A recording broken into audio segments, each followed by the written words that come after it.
ছোঁয়া ধারাবাহিকের আজকের পর্ব।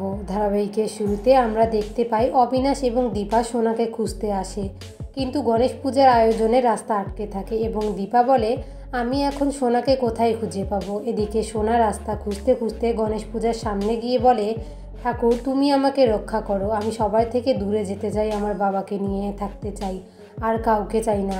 দীপা খুঁজতে খুঁজতে সোনার কাছে এসে পৌঁছালে সোনা দীপাকে দেখে ফেলে, ওখান থেকে লুকিয়ে পালিয়ে যায়। তখনই দীপা সোনাকে দেখে ফেলে এবং সোনার পিছু নেয়, কিন্তু মুখে রং মেখে রুডি সোনাকে ছুরি দেখিয়ে নিয়ে যায়। সোনা বারবার জিজ্ঞেস করে, আমাকে এখান থেকে যেতে দাও, কেন আমাকে আটকে রেখেছো, কে তুমি?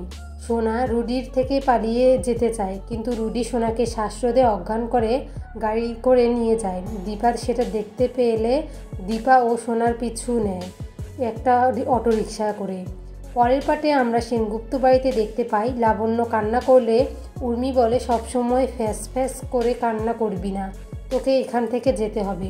তখন জয় এসে বলে, তুমি কেন ছোট একটা মেয়ের উপর এভাবে অত্যাচার করছো, ও তোমার কি ক্ষতি করছে, দেখতেই পাচ্ছ বাড়ির কী অবস্থা, তার মধ্যে তুমি আবার অশান্তি শুরু করেছো, ওকে ছেড়ে দাও বলে জয় লাবণ্যকে নিজের কাছে নেয় এবং উর্মিকে ধাক্কা দিয়ে ফেলে দেয়। তখনই জয় বলে ওঠে, আমি তোমাকে ইচ্ছে করে ধাক্কা দেইনি, উঠে এসো।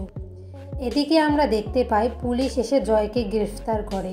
জয় তার কারণ জানতে চাইলে পুলিশ বলে উর্মি সেনগুপ্ত নামে রিপোর্ট করেছে, তাই আমরা এখানে এসেছি। জয় খুব অবাক হয় আর উর্মিকে বলে, তুমি এটা ঠিক করলে না, তুমি লাস্ট পর্যন্ত আমার নামে রিপোর্ট করলে।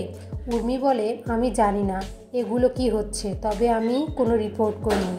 উর্মির কথা শুনে পুলিশ বলে, 10 মিনিট আগেও আপনি ফোন করেছিলেন, আপনি হয়তো সবার সামনে বলতে সমস্যা হচ্ছে। অন্যদিকে আমরা জানালার পাশে কুন্তলাকে দেখি এবং কুন্তলা বলে, আমি সবাইকে জিজ্ঞেস করে দেব, সেনগুপ্ত বাড়ির সবাইকে সার্কার করে দেব। একটু মোড় ঘুরিয়ে আমরা সোনাকে দেখানো হয় রুডি সোনাকে এনে একটা বারে রাখে। সোনার জ্ঞান ফিরতে সোনা বলে, আমি এখানে কিভাবে আসলাম, আমি বাড়ি যেতে চাই, তোমরা কারা, আমাকে এখানে কেন এনেছো, আর আমার বাবা কোথায়? অন্যদিকে আমরা দীপাকে দেখি সোনাকে ফলো করতে করতে দীপা সোনার কাছে এসে পৌঁছায় এবং বাইরে দাঁড়িয়ে বলে, এত লোকজনের ভিড়ে আমি দীপাকে এখান থেকে কিভাবে নিয়ে যাব? দীপা অবিনাশকে ফোন করবে, কিন্তু ফোনে টাওয়ার না থাকায় কাউকে বিষয়টা জানাতে পারে না। তখন দীপা বলে, আমাকে শক্ত হতে হবে, এখান থেকে আমার সোনাকে নিয়ে যেতে হবে।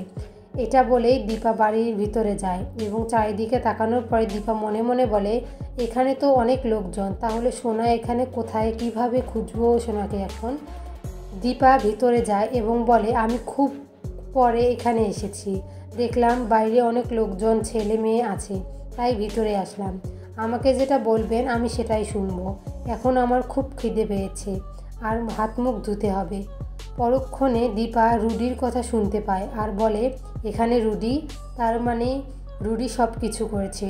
রুডি দীপাকে দেখতে পেয়ে বলে, এটা কে? দীপার কাছে যায়, আস্তে আস্তে বলে, কিন্তু দীপা বলে, আমার ভয় পেলে চলবে না, যেভাবেই হোক আমার সোনাকে উদ্ধার করতে হবে।